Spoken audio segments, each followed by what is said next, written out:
If you're preparing for the IELTS speaking test and feeling nervous or anxious because you're not sure about how to answer the questions well, I've got your back and I've got you covered, as in this video I'll walk you through the entire IELTS speaking test format step by step. We look at the types of questions in all the three parts and tips on how to answer them confidently.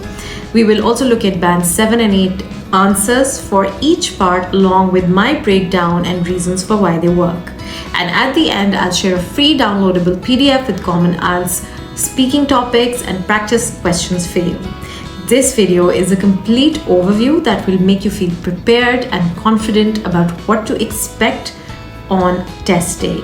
And don't forget that in the upcoming videos, we'll dive deeper into each part one by one and build answers step by step together. So make sure to subscribe and stay tuned, hit the bell notification icon and watch the video till the end, because these videos are just what you may need to watch to boost your IELTS speaking score and take it to the next level. Alright, so let's move on with the overview first so that we can get an idea of what the speaking test format looks like. So the speaking test format is this. The test is around 11 to 14 minutes in which you will have an interview, which is going to be like an interview. It's face-to-face with a real IELTS examiner. A real human being is going to interview you in real time, which means that it's not going to be on the computer, but in the test room at one of the test centers, be it IDP or British Council or AEO, whatever your test center is. It will be within the same week as that of your test, or it may be on the same day as well, any other day of that week as well. It has three parts, and you're going to be given a band score from between 0 to 9, with 0 obviously being the lowest score and 9 being the highest. So these scores are based on the speaking band descriptors that are provided by the test makers, and they're going to mark you in 4 areas. So those 4 areas are fluency and coherence, which basically means the natural flow of your speaking and your speech, and how easy it is to understand your ideas, how you link your ideas and develop them. And lexical resource refers to your vocabulary and word choice and the appropriateness of choosing them. They should be appropriate and there should be a wide variety. Grammatical range and accuracy refers to how you structure your sentences, how you use different types of sentences like simple, complex, and your use of tenses, and as well as pronunciation, which is how you the clarity of your speech, how you enunciate the words, and where you lay stress, and how easy it is to understand the words that you speak. Now, don't worry about it if you don't understand all of this right now. I will be going deeper into all these areas in my future videos, so make sure that you subscribe to my channel and stay tuned for those videos where I'm going to help you in all your areas of your speaking difficulty and preparing you for your IELTS exam. So if you don't know me, my name is Mariam Haq. I'm an internationally certified English language teacher from Canada with over 8 years of experience, and my specialization is test prep. And in this channel, my goal is to help you achieve a target band score with easy tips and strategies to nail your IELTS exam. So let's talk about part 1 now. So the part 1 is also kind of considered the easiest part of the test, and this is because you're going to be asked questions. So once the examiner has greeted you and with the formal introductions and checked your identification, he or she will start the test by asking you some questions based on familiar topics. So it's kind of like easing you into the test as well. So the common topics could be about your family, home, study, work, or interests. It usually lasts about 4 to 5 minutes, and the questions could look something like this. So for example, if they're asking you about your hometown or your village, they could ask a few questions about your hometown. For example, what kind of a place is it? What's the most interesting part of your town or village? What kind of jobs do the people in your town or village do? Would you say it's a good place to live? Why? So your answer should be short, but develop them with reasons and examples. So avoid giving one-liner or very short answers like yes or no. So if they ask you, do you like flowers? If you just say yes, I do, or yes, that just ends the conversation there. So you haven't given the examiner enough language for them to give you a mark. So make sure that you extend your answer by giving an example or a reason on why you like flowers, or maybe what color of flowers you like. So it sounds more natural. Also, please do not memorize any answers, because examiners are trained to spot the memorized answers, because they sound unnatural. So if you got a question like, do you prefer mornings or evenings? Now, personally, drawing on my personal experience, I can answer something like this. Well, I'd say I'm definitely more of an evening person. In the mornings, I usually feel a bit slow and it takes me some time to fully wake up. But in the evenings, I have more energy and I often use that time to go for a walk or read a book. So evening really suits my lifestyle better. So this is more personal, it is more authentic, and that's why it sounds more natural. And why this works is because I've stated a clear opinion in the start that I am an evening person, and I've given specific examples showing what I prefer to do in the evenings. Also notice that I have not used any advanced vocabulary here. So you don't really need to use big, fancy words. Just using everyday words and vocabulary is good enough for you, as long as you can use a variety of them in your sentences and it makes sense to use them there. Part 2. So part 2 is what has also been referred to as a long turn by IDP, and it usually lasts 3 to 4 minutes. And why it's called the long turn, it is because it's sort of like giving a mini presentation or a mini speech. So what happens in this part of the speaking test is that you will be given a cue card and a pencil and a paper. So what you have to do is that you will be given 1 minute to prepare your answer, and on the cue card you will be given the topic on which you have to talk for about 2 minutes. So the cue card will also have a few prompts. I'm going to show you an example in just a minute. So make sure that you use this time wisely and speak for 2 minutes. If you speak for less time, less than 1.5 minutes, you may get a lower score, and the examiner may prompt you to add more information.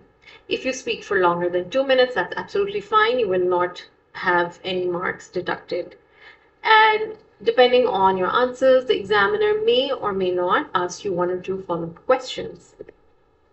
So some of the topics, again, are general, and it could include any question about any person that you know, like describe a creative person you admire, or an occasion or an event, like an event that you attended recently, or an object that you own, and where you study, or what subjects you enjoy studying in school, time, and so on. So I'm going to include a list of these common topics so that you can practice in the description box below. So make sure to download that as well.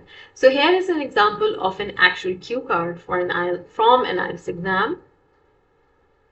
So here they've asked you to describe something you own which is very important to you, and you should say where you got it from, how long you have had it, what you used it for, and explain why it's important to you.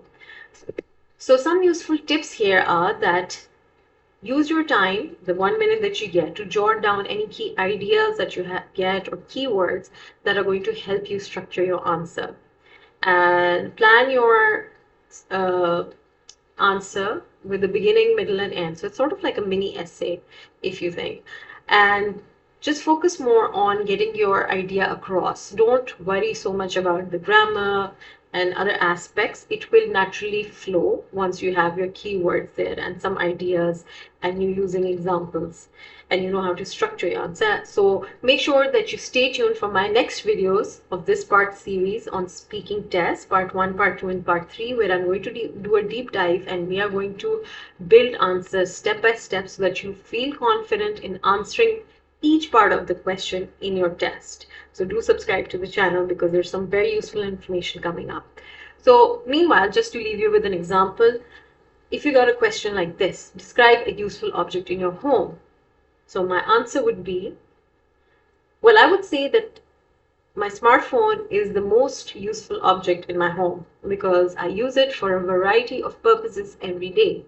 For instance, it helps me stay connected with my family through video calls and messages. and I also rely on it for work emails and scheduling meetings. So I can stop here, or if I'm feeling confident and you want to extend your answer, you can add more information. Like, besides that, I often use it as a source of entertainment, whether that's listening to podcasts, watching short videos, or even reading articles online. So again, why this works is because I've given a clear structure, I've given an introduction, and I've included examples. And I've used words like, for instance, in addition, or besides that, which makes, and given reason why it's useful, and also connected my ideas together with these words. And also I've used a variety of vocabulary which is simple, but words like entertainment, combined tools, can't imagine, and texting, and so on and so forth.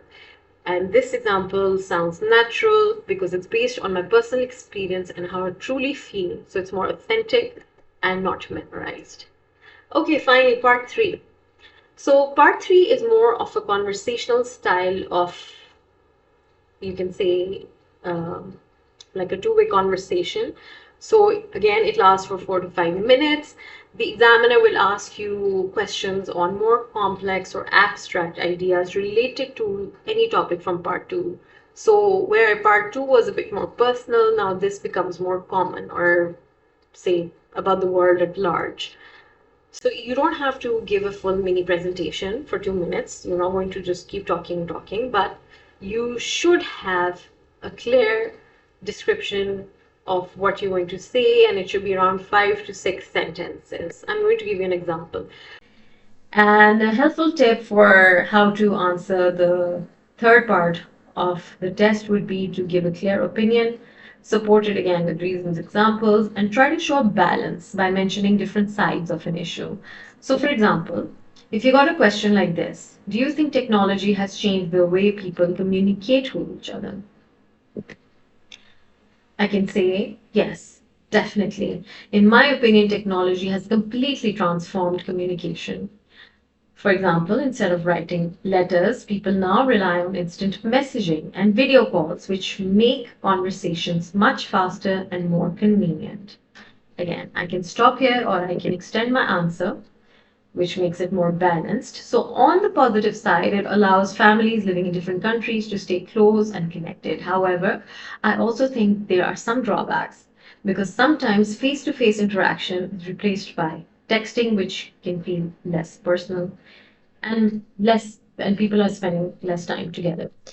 So depending on how comfortable you feel, it should be at least 5 to 6 sentences long. And why I'm saying 5 to 6 sentences, because when you practice, you should record yourself and see how long your answer is, and notice any mistakes that you're making, any words you're repeating. That is really going to help you a lot. So why this works is because I've given a clear opinion from the start. Like I said, yes, definitely, in my opinion. And then I've given examples like letters versus instant messaging, and it's better for families abroad. So these are my reasons and examples. And then I've given a balanced view, which mentions the pros and cons of technology. And I've used cohesive devices, like, for example, on the positive side, however. So basically, if you think about it, it's like a very mini discussion essay. And if you want to learn more about the discussion essay, make sure to watch my video where I have given you 10 phrases very useful for writing discussion essays. So make sure to check that video out. However, right now we're talking about speaking. So let's get back to the speaking topic. So yes, this is why these work. Now, as a final wrap up, just to remind you quickly, a recap. Part 1 is short questions on familiar topics. Speak for at least 2 to 4 sentences. In part 2, you're going to get a cue card where you have to speak for 1 to 2 minutes. Make sure to plan your answer well, write keywords. And in part 3, it's more of a deeper discussion on an abstract idea. So now you know the full structure of the IELTS speaking test. And remember, this is just a start. In the next 3 videos, we'll dive into each part step by step. I'll show you how to build your answers, use better vocabulary, and practice for a band 7 or higher. So stay tuned, subscribe, and turn on the bell notification so you don't miss those lessons. And do comment below and let me know which part of the IELTS speaking test do you find most challenging. I'd love to hear from you and help you and yeah, just communicate and connect with you. So do comment below and let me know if you found this video helpful. Take care. See you in the next one.